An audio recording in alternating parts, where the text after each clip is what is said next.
Sou peregrino aqui, em terra estranha estou, no reino. Bem-vindo ao podcast Estrangeiros e Peregrinos. A mensagem de hoje será apresentada por Dennis Allen. Hoje é sexta-feira da Santidade. Durante algumas semanas estamos dedicando as mensagens do podcast, toda sexta-feira, ao assunto da santidade. E eu fico feliz em ver que são algumas das mensagens mais ouvidas em nossas várias plataformas. Que bom que muitas pessoas têm desejo de viver vidas santificadas, servindo ao Senhor e honrando o Criador, que é perfeitamente santo. Hoje nós vamos pensar sobre mais um aspecto dos desafios que os casados enfrentam.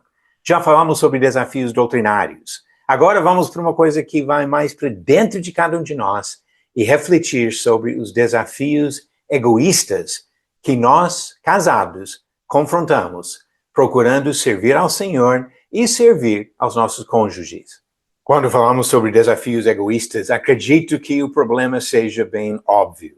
Em nossa cultura hoje, a felicidade própria tomou lugar de serviço. O que nós ouvimos constantemente é que você precisa realizar seus sonhos, você precisa ficar feliz, que a coisa mais importante é a sua felicidade. Seja verdadeiro com você mesmo. Tudo voltado ao egoísmo. E assim, deixamos a ideia de servir aos outros como prioridade na vida. A ênfase para muitas pessoas não é a vontade de Deus. Jesus disse em Mateus 22:37, que o maior mandamento é amar a Deus. Mas para muitas pessoas não é amar a Deus, é amar a si mesmo. Nem amar aos outros. Segundo o maior mandamento que Jesus deu, de amar ao próximo como a si mesmo. Mas muitas pessoas deixam Deus e os outros em segundo ou terceiro plano para priorizar a felicidade. Essa atitude egoísta é terrível no contexto de um casamento. O que importa para muitas pessoas é a própria vontade, a felicidade. Como Paulo falou em 2 Timóteo 3, versículo 4, uma característica de pessoas que viram as costas para Deus porque são mais amigos dos prazeres que amigos de Deus. Nós temos que confrontar isso. Se nós buscamos prazer e autorrealização acima de serviço, nós vamos fracassar terrivelmente no casamento. Temos que confrontar esse desafio. Um exemplo que se torna cada vez mais comum é de ver duas pessoas vivendo vidas separadas sob o mesmo teto. O casamento se torna apenas um arranjo econômico. Não precisa pagar 2 aluguéis se moram na mesma casa, mas muitas vezes sem nada de companheirismo, nada de participar ativamente da vida da outra pessoa. Muitos casais mantêm suas vidas separadas. Contas bancárias separadas, espaço na casa separada, agendas separadas, atividades até férias separadas. Vivendo juntos numa relação de conveniência, mas não de amor. E não de serviço mútuo. Frequentemente, esse problema começa com homens que não se envolvem na vida da família. Não sabem o que está acontecendo na vida da esposa ou dos filhos. Não se preocupa com essas outras pessoas por causa do seu egoísmo. Talvez sua busca profissional ou seus interesses em outras coisas, deixando a família de lado. E isso leva à frustração no casamento. Além de pressões da sociedade, dizendo para as mulheres que, de alguma forma, cuidar de uma família não é uma coisa importante e digna.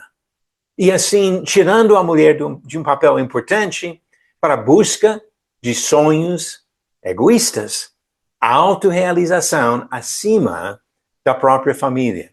Novamente, atitudes terrivelmente destrutivas no contexto do casamento. Os servos de Deus devem viver a vida comum do lar. Em 1 Pedro capítulo 3, versículo 7, Pedro chamou os homens a viver a vida comum do lar, a participar. O homem deve saber o que está acontecendo na vida da sua esposa. Quais são as dificuldades, problemas que ela enfrenta. Deve saber o que acontece na vida dos filhos. Como estão indo no seu estudo? Como eles estão indo espiritualmente? Como está a vida e a saúde dos filhos? A vida comum do lar. Mas para isso, precisamos esquecer um pouco de nós mesmos e nos preocupar com o bem de outras pessoas. Amor até sacrificial para o benefício dos outros. O outro exemplo desse problema de egoísmo que afeta negativamente o casamento são amizades perigosas. Deixe-me explicar um pouquinho aqui a diferença entre solteiro e casado. Solteiros mantêm amizades com pessoas de ambos os sexos.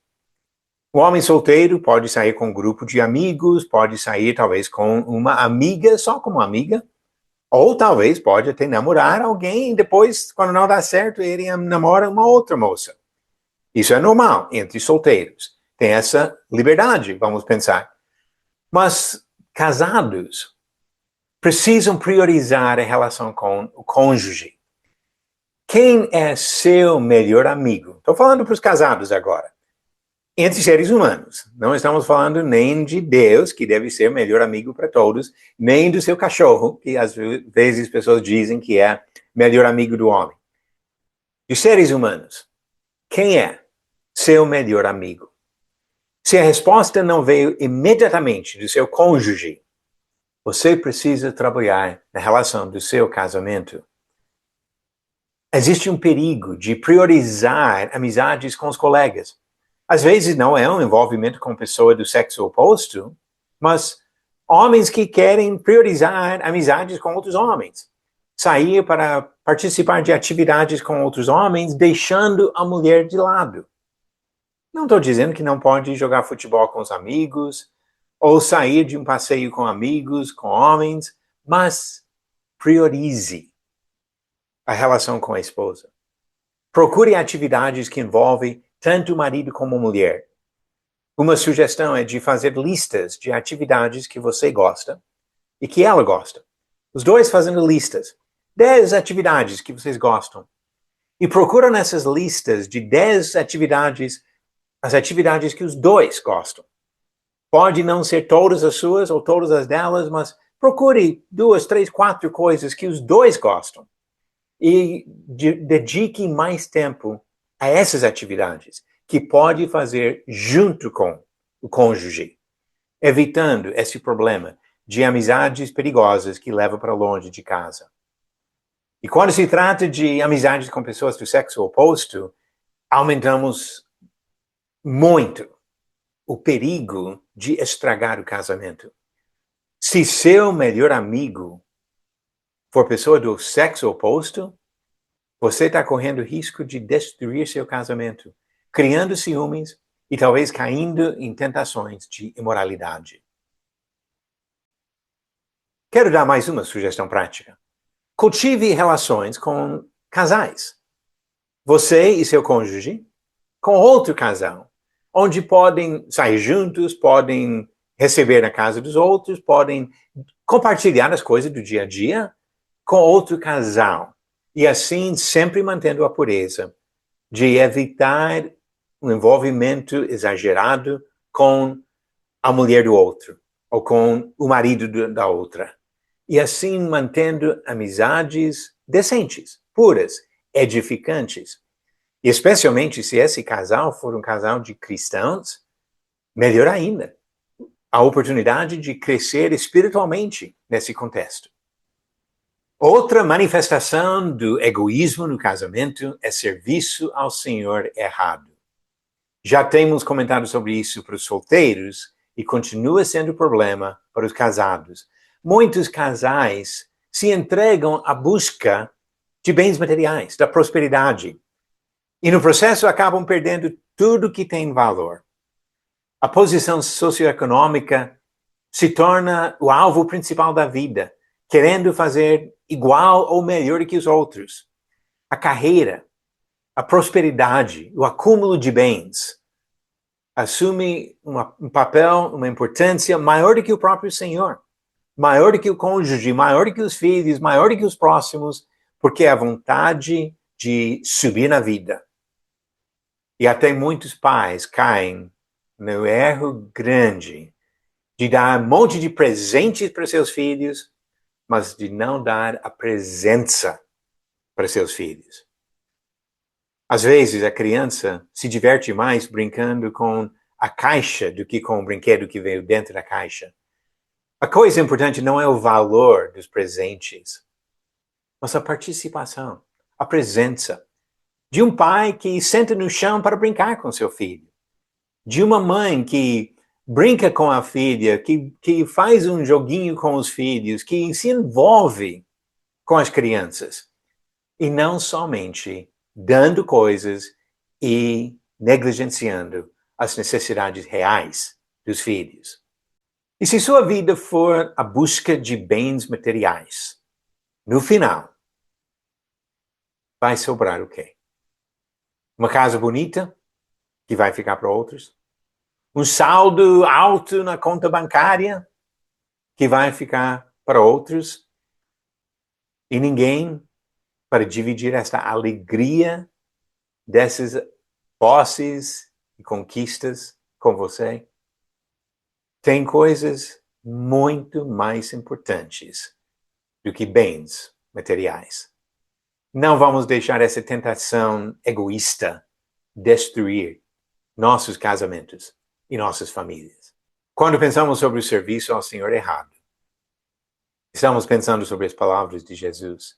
Ele disse em Mateus 6, versículo 24, que ninguém pode servir dois senhores. Não pode servir Deus e as riquezas. Temos que escolher. Vamos escolher bem. Antes de encerrar a mensagem hoje sobre a santidade dos casados, eu gostaria de ler de Efésios capítulo 5, começando no versículo 21, as palavras do apóstolo Paulo. Sujeitem-se uns aos outros no temor de Cristo. Esposas, que cada uma de vocês se sujeite a seu próprio marido, como ao Senhor. Porque o marido é o cabeça da esposa, como também Cristo é o cabeça da igreja, sendo ele próprio o salvador do corpo. Como, porém, a igreja está sujeita a Cristo, assim também a esposa se sujeite em tudo ao seu próprio marido. Maridos, que cada um de vocês ame a sua esposa, como também Cristo amou a igreja e se entregou por ela, para que a santificasse, tendo-a purificado por meio da lavagem de água pela palavra, para apresentar a si mesmo como igreja gloriosa, sem mancha, nem ruga, nem coisa semelhante, porém santa e sem defeito. Assim também o marido deve amar a sua esposa como ama o próprio corpo. Quem ama a esposa, ama a si mesmo. Porque ninguém jamais odiou o seu próprio corpo. Ao contrário, o alimenta e cuida dele, como também Cristo faz com a igreja.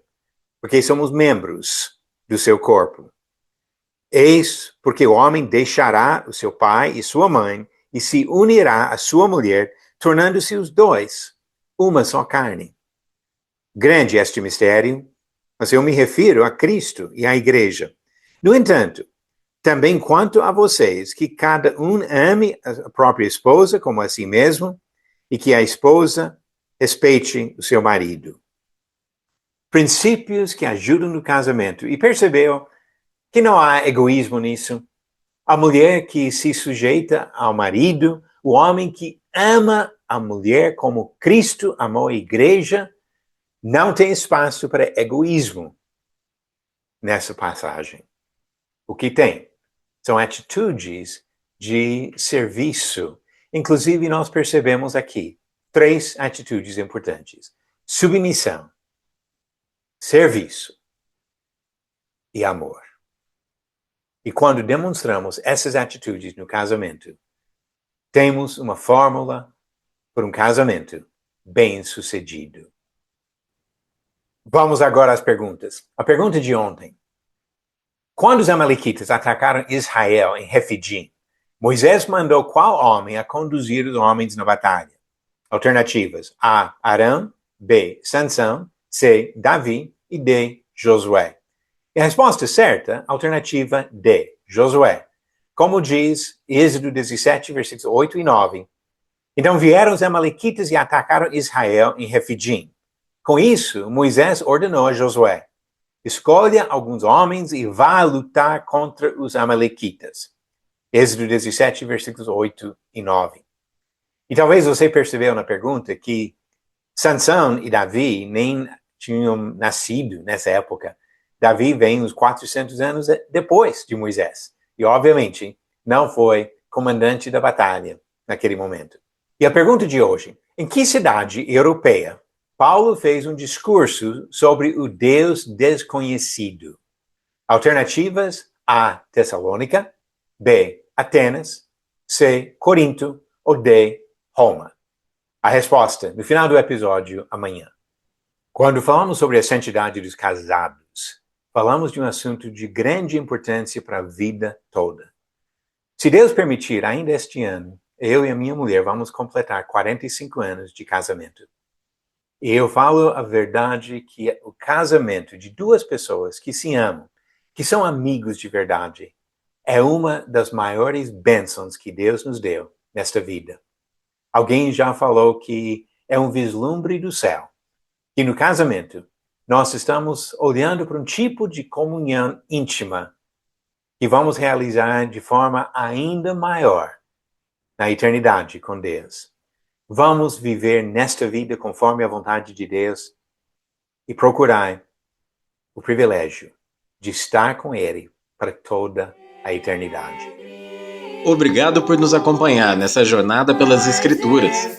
Volte amanhã para ouvir mais uma mensagem do podcast Estrangeiros e Peregrinos. Seguimos pelo mundo a vida.